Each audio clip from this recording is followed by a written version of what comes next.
Why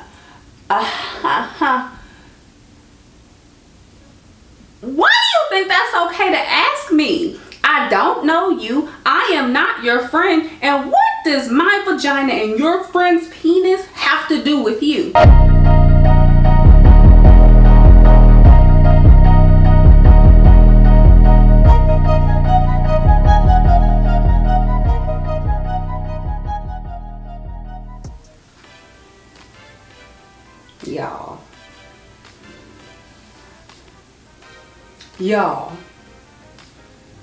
Y'all, this season is about to be insane. But before I get into all of that, I am Kiosha. Welcome back to my channel. If it's your first time here, thank you for coming. I'm so happy to have you here. I'm Kiosha. I'm the lawyer that doesn't practice. I'm a mid-level government bureaucrat, and I am just a moonlighter in creativity, right? That's what brought me here. And so today we're going to be reviewing episode 3 of Married at First Sight. And before I get into the episode, I just feel like the flash forward for the season that they played at the end of this episode, Lord Jesus, it's a fire. I'm already so invested. I try not to get so invested in these things, but I'm already so invested. We're gonna see. But anyway, have my notepad, have my pen. And so they did a lot of jumping around on the episode. I hate that shit, but I guess that's TV. I guess that's show business. So what I'm gonna do is I'm gonna go through each couple. I'm gonna go through each couple and kind of what I saw in the episode. Like, I'm not gonna go back and forth. I'm literally gonna go through each couple, and then I'll talk about kind of the preview for the next episode, episode 4, and then I'm just gonna say a quick bit on the rest of the season, right? So first things first, they showed Gil and Myrla getting married. I actually think Myrla did a really good job. Like, I think she was actually really pleasant, like, as opposed to like kind of what we've been seeing. I thought she was really pleasant. I thought she handled herself well. When it comes to like Gil's family, they were definitely sizing her up. But I feel like she held her own. Gil asked her, he was like, so what's the first thing you noticed about me? And she was like, I said, when I saw you, she said, thank God he's not ugly. and so that was funny. He said the first thing he noticed about her was her lips, and she does have like really nice lips. They are they're a really good looking couple. They really are. And so this episode, it kind of got a little more into, like, the couples actually got to sit down and talk. And so I think it was like kind of right before the reception, right after the ceremony, but right before the reception. I think they may have been eating or something might have been happening, but they were able to kind of have a conversation. Gil was like, so, what's your maiden last name? And it kind of caught her off guard, like, huh? And she was like, she said her last name, and he was like, okay. And she was like, well, how do you feel about, last names, and your woman take your last name? And he was like, he basically was like, is that a choice? Yes, I want you to take my last name. Like, that's exactly what this is. So she was kind of taken aback, but I think she played it well. She wasn't like, oh fuck no, I'm not gonna do that. She was like, but in her confessional she said it'll probably be something that we'll talk about. So I kind of feel like we've kind of been painting her out to be the villain, which is yet to be seen, but I feel like she was kind of taking the punches really well. One thing in particular, Myrla was talking to Gil's friends, right?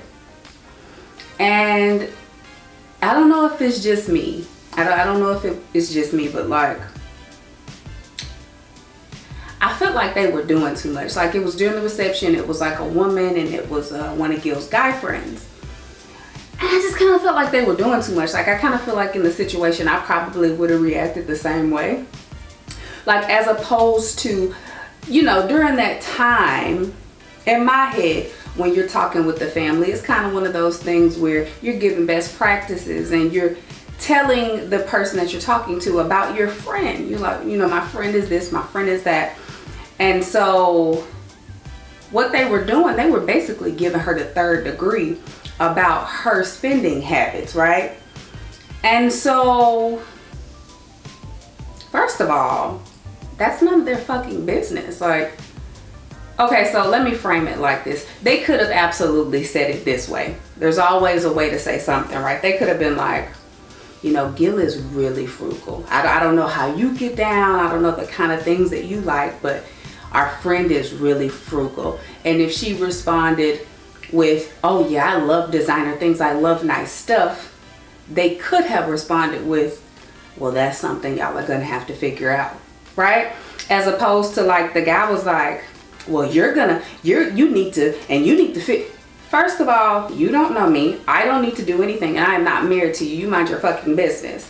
So I liked how she handled herself. Don't get me wrong. Like I've said in the previous 2 reviews, I do think she is going to have to come to some sort of compromise with him. Yeah, I do think she's going to have to come to some sort of compromise with him. I do think one of their overarching themes for the season is going to be finances and how they're going to keep missing one another. But I don't think it was his friend's place to kind of, you know, try to put her in her place about her finances. So that's one thing. And then along those same lines, when she was talking to like another group of his friends, like it was like a group of guy friends, I don't know, like his friends are like a little inappropriate. And what I mean by that is they were like, so are you two gonna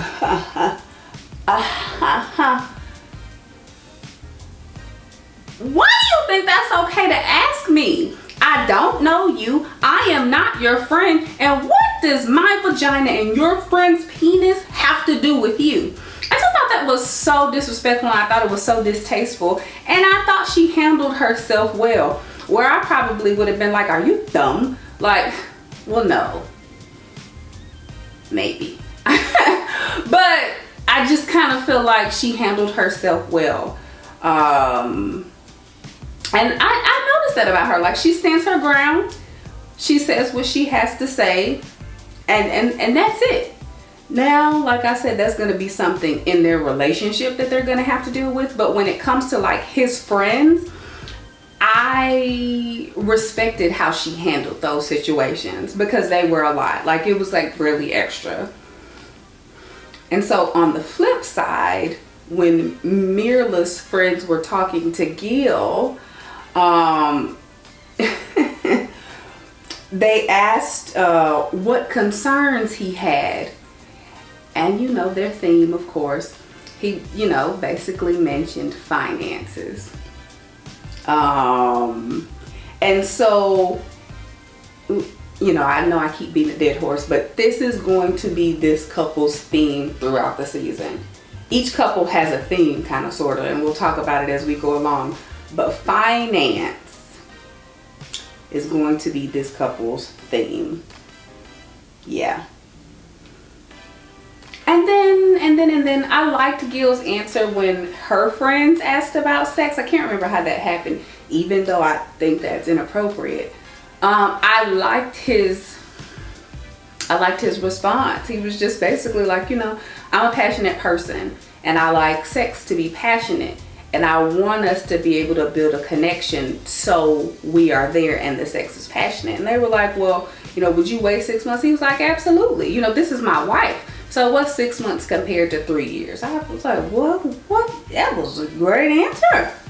Wow. So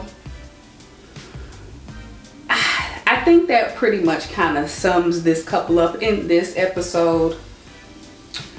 the running overarching theme is going to be finances. Another theme is going to be Myrla will say what she means and then she won't budge. So that whole, it's going to be tension with them trying to figure out, or with Gil trying to figure out how to get her to meet in the middle. And I mean, I hope that she works toward meeting him in the middle, but that's going to be that couple.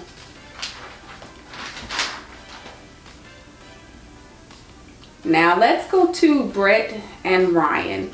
And so I'm kind of going by my points. So if things seem all over the place, it's just because my points were all over the place, kind of what I wrote down.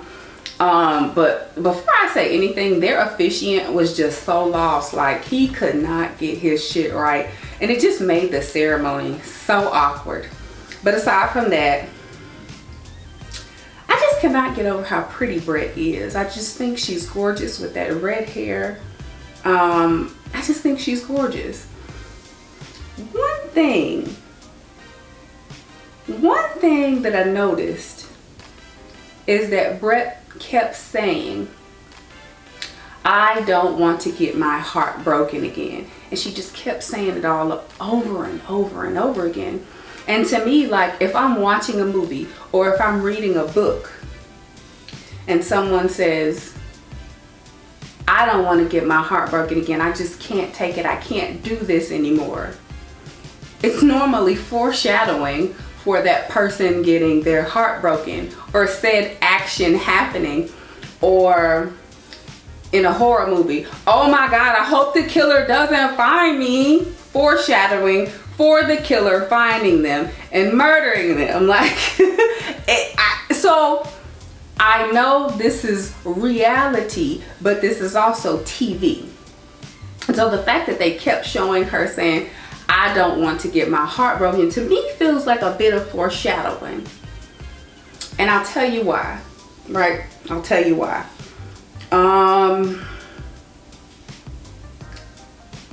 At first glance, when he saw her, when Ryan saw her, he looked nervous.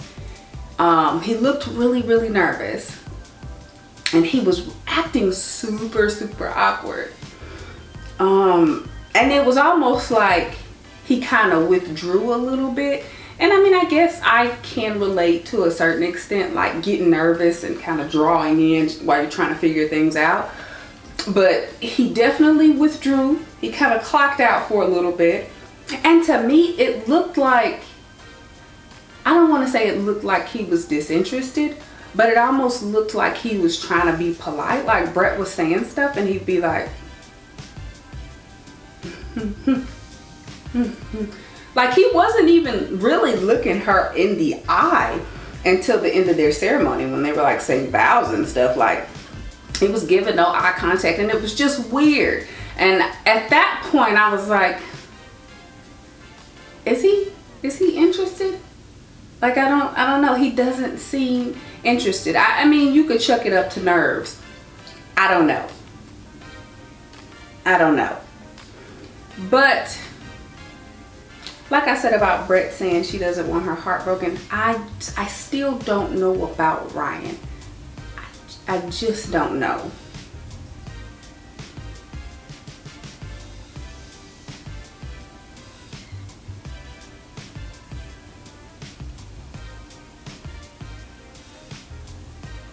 And you know what? Maybe Ryan's just not emotional or reactive. Maybe like his face doesn't give away what he's thinking. That could be it. I don't know. Because later in the episode, after he said she wasn't his type, when they got to the hotel room, he was like, my wife is beautiful. We'll get to that though.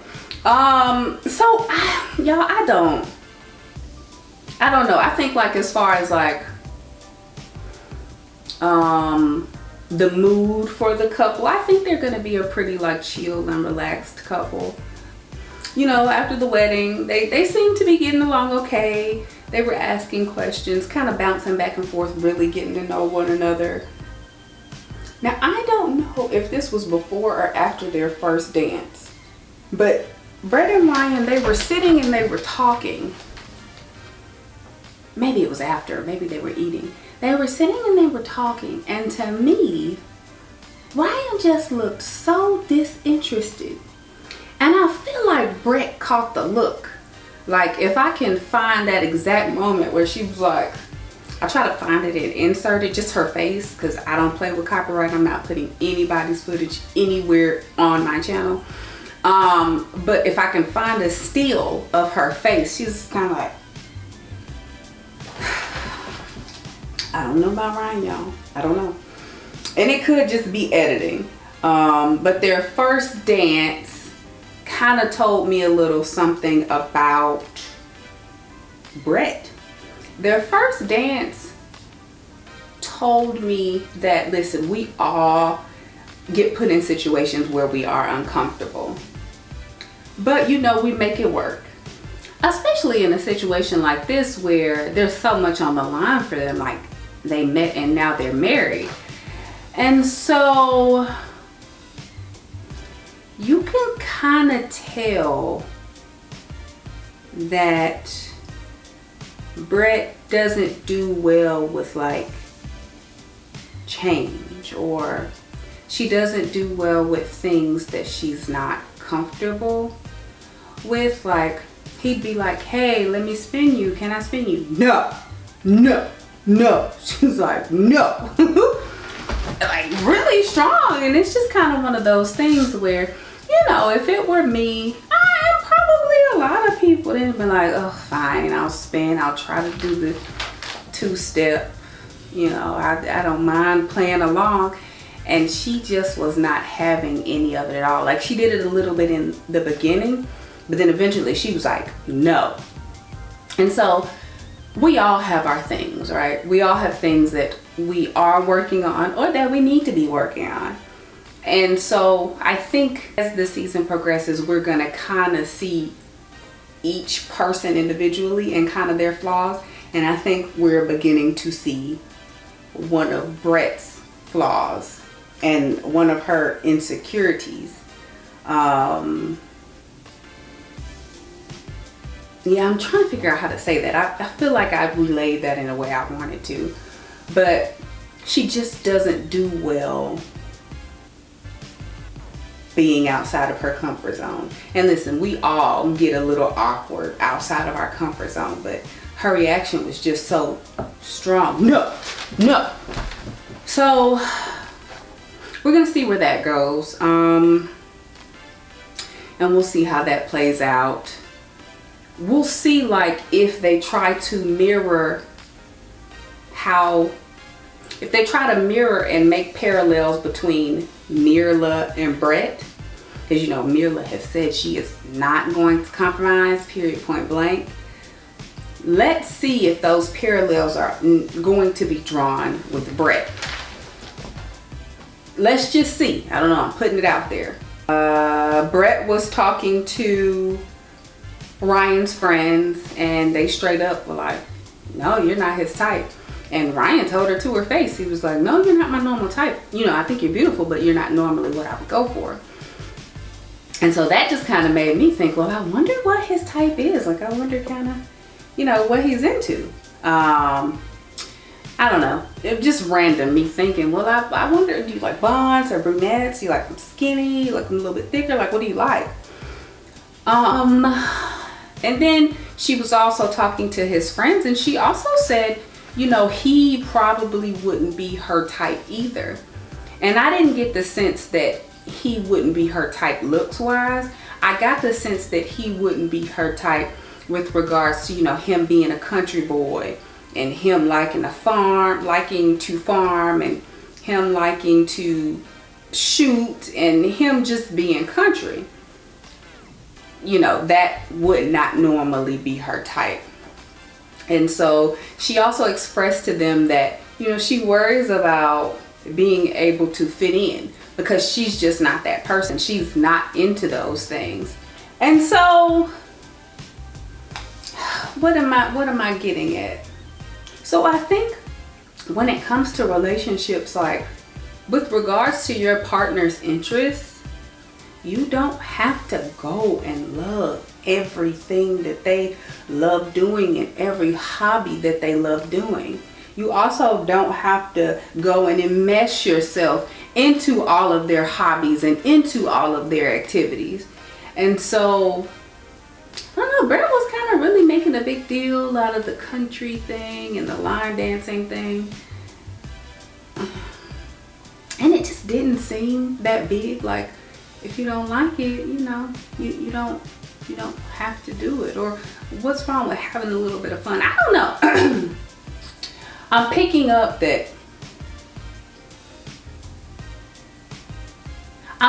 parallels between her and Myrla. And I know I'm probably going in circles with that, but I'm picking up parallels. That she is also kind of immovable. That she is also kind of uncompromising. We'll see. And then her friend slipped up and said he was a hunter, and she could have blown a gasket. She could have had a cow right there on that damn dance floor.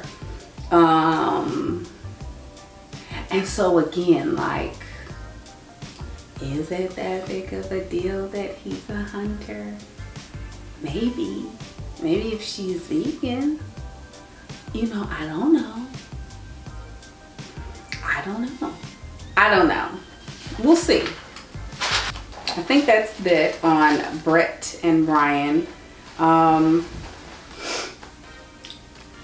Well, we'll see. I don't know if I mentioned this, but I definitely think their theme is going to be whether or not he's really interested. Whether or not he is really interested. Because again, you know, Brett's thing was, I just want to be loved. And is he gonna love her? Like, is that gonna be it? We'll see. Now let's move on to Bao and Johnny. I just love Johnny. I love his energy. It's infectious, you know. He's really bubbly, he's funny, he likes to have a good time. I love his energy. And listen, I enjoy Bao too. I love her quirkiness. Her humor is really dry. Like, she's cute. She's really cute. But, you know, Johnny got right down to brass tacks. He sat down and he said, hey, I'm a very affectionate person. I like to be touched because that lets me know that my partner is interested in me. And Bao was like, oh, that's pretty low on my list. Bao is more of a gifts, acts of service, love language person. Johnny is a physical touch love language person. And so, does that mean they're not going to be able to make it work? No. They're just going to have to figure out how to entwine their love languages, kind of like how to come to a compromise. Compromise is going to be a bigger issue with this couple, but just for the sake of love languages, no, it's not going to be impossible for them. If I'm using a personal example, my natural inclination, naturally as a person, I don't want you to touch me. I don't want you in my personal space. Why are you breathing on me? Please get away from me. My love languages are quality time and acts of service. Well, my man, he's a physical touch guy. Quality time too, but he's big on the physical touch. So guess who had to get the fuck out of her comfort zone? I think I'm getting pretty good at it. Like, I think I'm better at it, but it wasn't one day I turned on a switch and I was comfortable with physical touch. And so that's going to kind of be the same thing with them. She's really going to have to work on it. And he's going to have to be patient. You know, you can't change a way that you've been your entire life in one day, in 2 days, in 3 days, in 4 days, in a month, but you can work towards it. And so as long as he's patient And as long as he's seeing progress from her, she could just walk up and put her hand on his shoulder. She could just walk up and, you know, grab his back, you know. She could just start small and build up. So I hope he's open and I hope he's patient. Because just speaking from personal experience, that's just not easy. Like, I don't even like my family hugging and kissing on me. Get off me. But when it comes to bae, you know, I like it. I like it. I've gotten better at it. I think I'm doing pretty good. But I definitely understand Bao's pain here.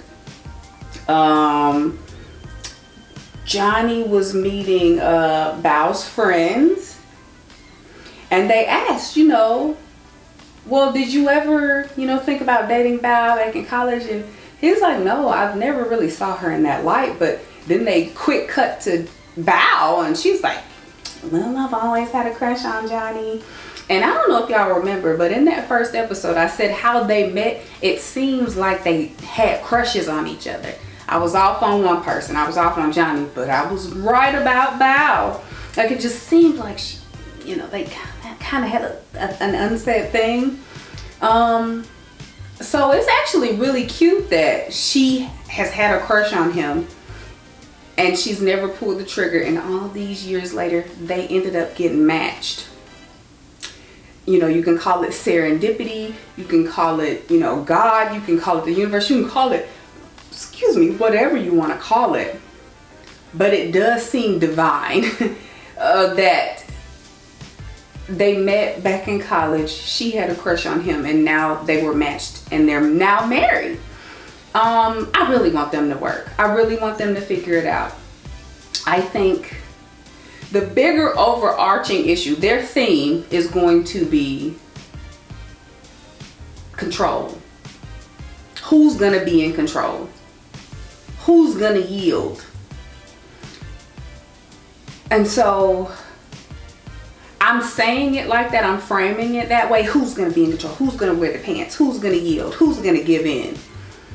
And that's probably how they're gonna, like the editors are gonna frame it. When it should be, and what I hope that they get to is like them both giving and getting and giving in and wearing the pants in one situation and trusting your partner in another situation, and, you know, kind of this pull, I don't know, this like yin and yang thing that it should be kind of, I don't know, like, I don't know, but their theme is definitely going to be control. Who's going to relinquish it and how they're going to make it work, basically. And then I guess their subplot is going to be the whole affection thing, because you can clearly see if Johnny does not get what he needs, and he made that very clear with affection, I don't know how long she's gonna be able to like hold his attention, really. I don't know, because he does kind of seem like a playboy. I don't know, but that's them. I have high hopes for them. So now let's move on to Michaela and Zack. So we already know this. We've talked about this. Their chemistry is just off the charts. They already seem like they've known each other for years. Zack is just so comfortable. He's just word vomiting. He is absolutely an overshare. I mean, he was just going and going and going like a mile a minute, and she was just sitting there like, yeah.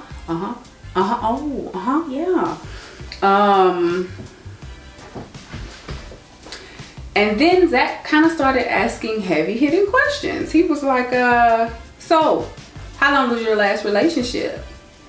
And she said 364 days.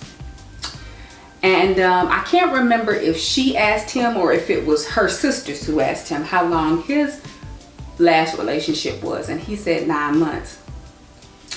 For the people who've been watching this, you know, for the people who have been watching me review this, you know what I'm about to say. For everybody that's new, that's going to be their theme this season. Two people who have never been in love. Two people who have been commitment phobes historically. How are they going to come together and make it work? Right?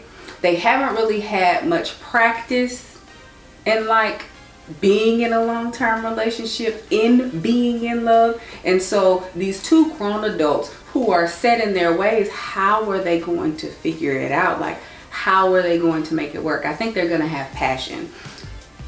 But there's more than passion in, you know, a healthy working relationship. And so that's going to be their theme. I hope that they can figure it out. But I think they're really going to have a hard time, and more so than like most of the couples, because neither of them have been in love. They're both commitment phobes. Like, say a big argument happens, a big blow up. Are they going to be able to sit down after a big blow up and talk to each other like adults and get through it? Or is one or both of them going to be like, fuck it, I don't need this, I don't need you, you know, because it's easy to do that when you haven't necessarily been in love and you don't have the experience of experiencing the ups and downs of a relationship, right?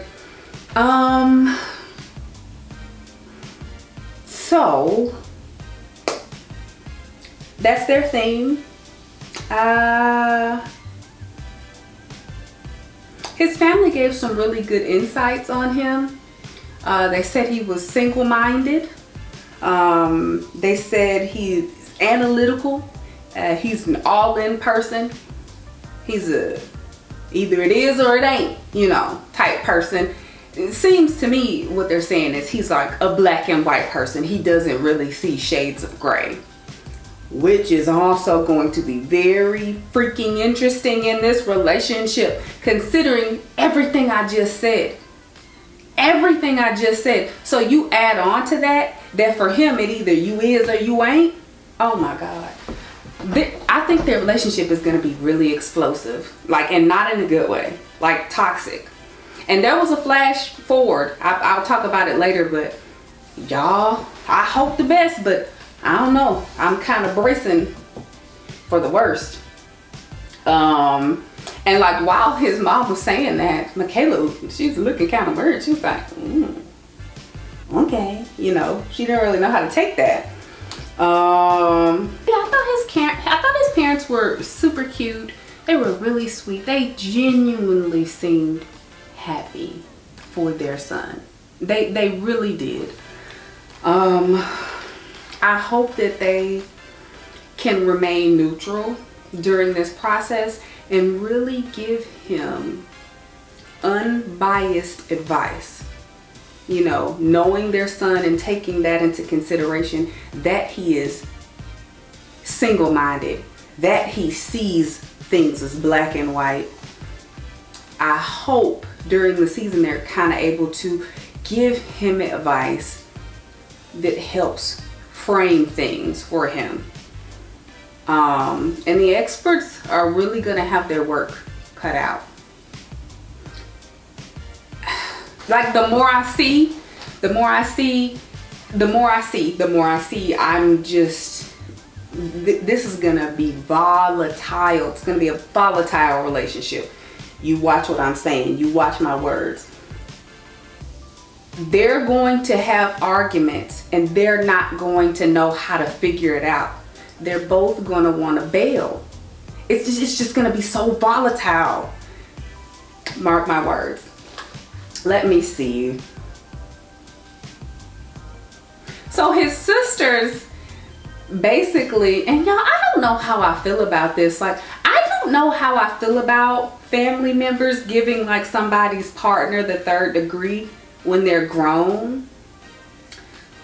Like, that's a grown-ass man. I don't know, like, being like, so what do you have to offer my sister? And I get that they're protective, and I get that that's their younger sister. But as I've said in previous videos, there's always a way to say everything. As opposed to saying, well, what do you have to offer my sister? Be like, well, you know what? I really want to get to know you. You know, I love and I care about my sister. And I just hope that you guys were a good match. And you know, what are some of the qualities that you've noticed so far that you think are going to help you guys along the way? Like, what qualities do you have that you think are going to sustain you guys as a couple? You see how I did that? Yeah, yes, it took about 20 seconds, but it asked the exact same question, just in a different way. So yeah, that's just a pet peeve of mine. Like, if I'm an adult, if I'm introducing you to somebody, don't be like, I mean, what do you have to offer my so-and-so? That's a grown-up. Like, that's weird. You're being weird. You know, trust your loved one's judgment enough to just be cool. Just be easy. Yeah, I don't know. I know they've been through a lot, so I'm gonna throw them, you know, a bone, but I just feel like they're really gonna be in this marriage. They're really gonna be just hands all in the pot, stirring shit up. Y'all, this is gonna get messy. Ooh! These two, they're gonna be the firecrackers. Who else is? These two are gonna be the firecrackers of the season. Mark my words. I've said it. I said it here. Mark my words. So let's move on to Rachel and Jose. So I wrote a lot of stuff down for these two. And so let's go through it, right? Shall we? The first thing I wrote down is because Jose was the first thing that popped up. I said this in my last review, but I'm treating this like you're watching this for the first time. So I may be repeating a lot of the things that you've already heard. But as far as Jose, Mr. Perfectionist, is Rachel going to be enough for Mr. Perfectionist? That's the first thing I wrote down because it's a genuine concern of mine. He has this ticker tape list in his head, right? He had the idea of the perfect woman in his head. You know, is Rachel gonna be enough? According to what's in his head. Of course she's enough, all on her own. But just according to what's in his head, right? That was the first thing I wrote down. And so they show Rachel, she's such a sweetheart. She seems like such a sweet person. Just kind of how she was able to kind of put herself back together after she found her partner cheating on her. I still think it's a red flag that only 6 months ago she was living with somebody, because the relationship might end but the feelings just don't cut off in 6 months. So that's something. That's definitely something, and we'll see if we'll revisit that. But I mean, she does seem like a sweet woman. She does. And she really seems like she's going to put her everything into this process, which worries me because she is a person who in a relationship loses herself. And so you balance her being a person that loses herself in a relationship with Mr. Perfect and her trying to fit into Mr. Perfect's rubric for his wife. Number one, she's always going to fall short. And number two, he's never going to be happy. She's never going to feel like she's enough. And he's always going to feel like she's never enough. It's just like, you know, this weird paradigm, you know.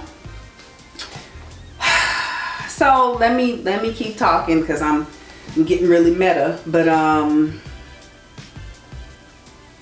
some of the things that she said before she met him, you know, she was scared that he'd be boring, and she really wanted to make sure that the experts got her someone with an amazing personality, that she didn't really care too much about the looks. And so then on the other side, Jose was actually, you know, insecure about his height, and he was insecure about his nose, and you know, he was just generally insecure about his appearance.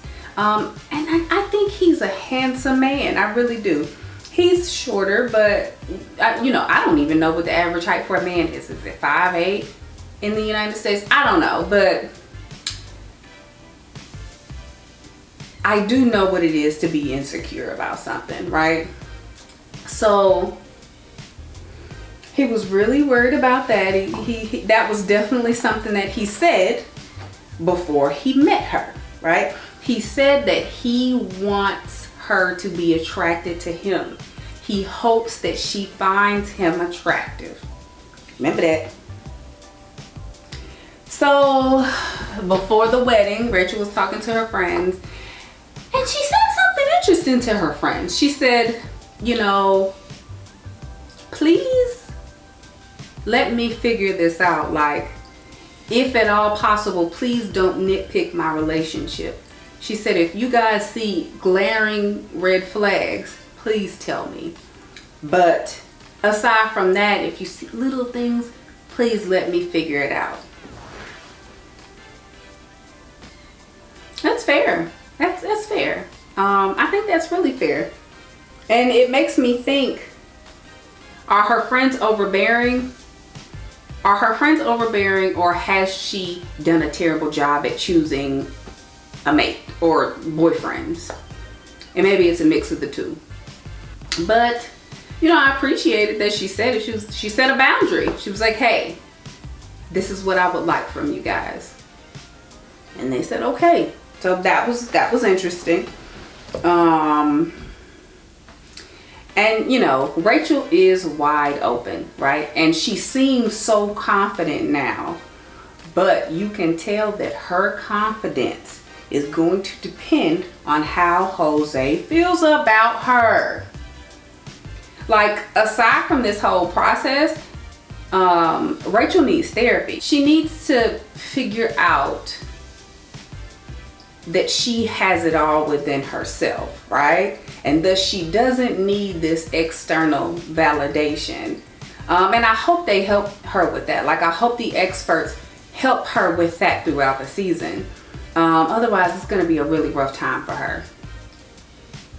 I thought Jose's mom was really sweet. She was a really sweet lady, and she gave really solid advice about communication. She just seemed so sincere.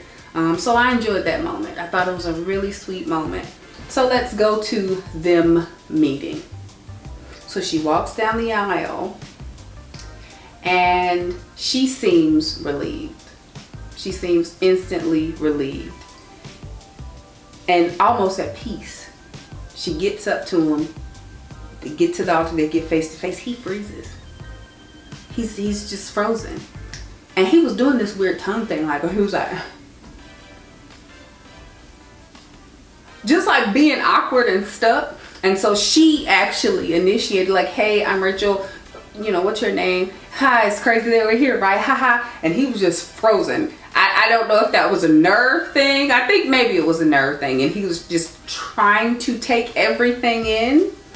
And that nerve thing, if that's what it is, it carried throughout the entire ceremony. He was just really, I don't know, guys. He was just, if we're calling it nervous, he was really nervous. And I wonder if he's socially awkward. Like, I can be very socially awkward in situations. I can fake it well though. Like, you never know, but inside I'm dying. I don't know. So we'll see. We'll see throughout the season. But things were awkward as shit. Like, that was a very awkward ceremony. Kind of throughout the whole thing. He was just being weird. He was just being so weird. He just wasn't talking.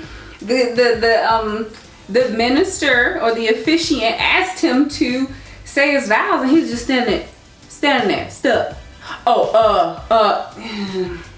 It's like, did he take something before the wedding? So he did say that he was attracted to her, and he was really happy to see that she looked how she looked, right? And this is when they were talking after the wedding, after the ceremony. And he told her that the experts gave him everything that he wanted. You know, he wanted somebody beautiful with this hair and this and that. And he said she checked off all of those boxes, looks wise, right? Do y'all know this girl? This girl said, yeah, the experts gave me everything I wanted too. I wanted somebody with a good personality. And I didn't really care about looks. That's what she said to this man. And if I could get $100 just based off the look of his face, the look on his face, it stopped him dead in his tracks. And it actually affected him after the ceremony. Like, you could tell he was in his head. Like, damn, she doesn't find me attractive. Like, the thing I wanted most was for her to find me attractive, and she doesn't find me attractive. And he just could not get past it. Like, you could see they were taking pictures and he was just stuck. He was like, Jose, smile. He was like, smile. It's not easy being a type A person, or being a person with anxiety, because you make things that aren't real. They're real in your head, but they're not real. And you could just tell that he took that whole scenario and ran with it. Oh my God, she doesn't think I'm attractive. What am I gonna do? Right? Even though she didn't say that, but it was almost like she implied it or inferred it, because yeah, they gave me what I wanted. You have a great personality, and I told him I didn't care about looks. Ooh. Their parents were cute. I think they're a cute couple. There was one point where she kind of had her hand on his shoulder, and it was almost kind of giving me friend zone vibes. I don't know. It was almost giving me friend zone vibes.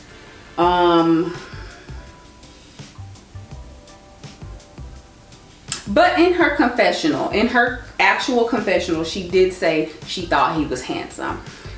So maybe she just doesn't have a way with words, or maybe her brain was just going super fast when she was talking to him initially, and she just didn't even think. Things were just coming out. And so they're talking, and he's like, okay. Oh, her I did a play the game was really cute. Like, I'm from Houston, toast, drink. That was a really cute game.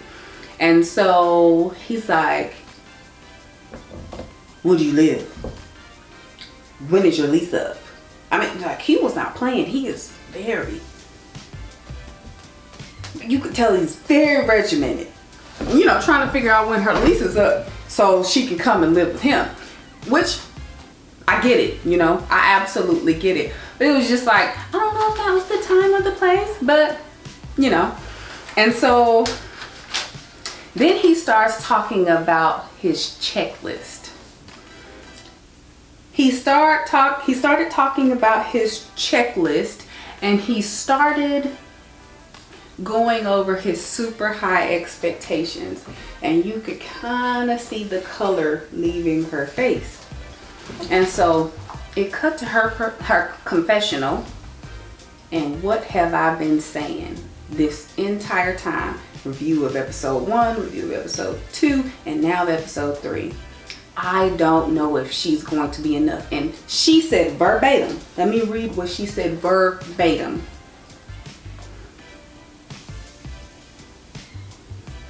I don't know if I can be his perfect wife. She said that verbatim. So we're already getting into it. We're already getting into his theme. Is Rachel going to be enough for Jose? And I'm almost gonna say, like, no, unless Jose can really reframe how he is approaching this situation, which is gonna take like a little reframing of his entire personality. Like, if he goes into this arrangement open and he listens to the experts and they actually like give him therapy one-on-one by himself, and he takes things in and he realizes that, oh my God, I cannot be like this. Like, unless that happens, I think they are doomed, because I don't think there's going to be anything that Rachel can do to be enough for him, because I don't know who would be enough. I don't know what woman would be enough. And it kind of takes me to what I've been saying. It brings me back to thinking that, yes, there is no woman that would make him happy. It might be a man that would, though, but that's not okay for me to say. Like I said, you cannot tell somebody's sexuality from looking at them, right? But that's gonna be their thing. And you know, that kind of breaks my heart for Rachel, because she is a person who wants to please. She is a people pleaser. She fits herself into a mold to match her partner, which is problematic within herself, in itself, but she's in for a rough ride. And then for Jose, he's also in for a rough ride, because she's, according to his standards, she's not going to be enough. And I don't know if he has the personality to see like that he's the problem. I don't know. But I think that's all I have on them. Now let's talk about the next episode preview. Bao and Johnny. They had a really cute moment in the bathroom when he helped her take out her hairpins. I thought that was really tender. And then cut to the bedroom scene, and you know, Johnny is about that life. But cut to the freaking bedroom scene. Bao said, oh, let's put this pillow in between us. And she literally called it a barrier. Now let's put this pillow in between us, and this can be a barrier. Oh God, they are going to have a time with this physical touch thing. You know, I'm not even that bad. Like, I wasn't. They are going to have a time. They really are. And then I wrote down one quick thing with like Jose and Rachel. One thing I did notice, baby, you look like Jose was trying to get them fannies. Jose was trying to see that thing smell like he was not playing with Rachel. I'm like, okay. So the attraction is definitely there on his end, and honestly on her end too, because you know, when they have kissed each time they've kissed, I don't know, it might be a little spicy, you know, caliente. I don't know, we'll see. Zack and Michaela, y'all. Zack talks so much. He talks so damn much. It's cute, but I could see how it might be a lot. I definitely think at the end of that episode or next episode, I definitely think they took a trip to Pound Town. There's a meeting in my bedroom, so please don't be late. That's those vibes. I got meeting in my bedroom vibes from them. Myrla and Gil, I actually really liked her PJs. Like, I wear pajamas like that. I thought her PJs were so cute. And Gil is damn near smitten. It just how he looked at her. He looked at her with adoration. Oh my God, he just looked at her like she's just everything. Oh my God. I was just like, that is so beautiful. I really hope that they can figure it out. I really hope they can figure out the finances, and I really hope she softens her stance just in general, right? I hope she becomes more open through this process, because if she does, I really think they could have something beautiful. That man, he looks like he is willing to do whatever, you know what I'm saying, to make her happy. And so I really hope they can figure it out. Brett and Ryan, their little quick clip. What did I know? Oh, Ryan is definitely into Brett, he went from, well, she wouldn't be my type, to I am very attracted to my wife. So I'm excited for the next episode. And now let's talk about the flash forward. One thing from the flash forward that I noticed, and I said this in last week's review with Michaela's temper. I said this. It's gonna be a problem. It is going to be a problem. They showed her acting like, you know, an animal. Like, girl, we are grown. You are on national television. You do not act like that. And I hate to be like the respectability politics person, because I'm really not. But it's why I'm so disgusted with how she acted is because of what I said last week. Like, you cannot allow yourself to black out to the point and spaz out on people and go crazy on people and curse them out and lunge at them and just be insane and expect that person to want to continue something with you. You cannot act that way. If you have anger issues, work on them. Get to the root of them. Why are you so angry?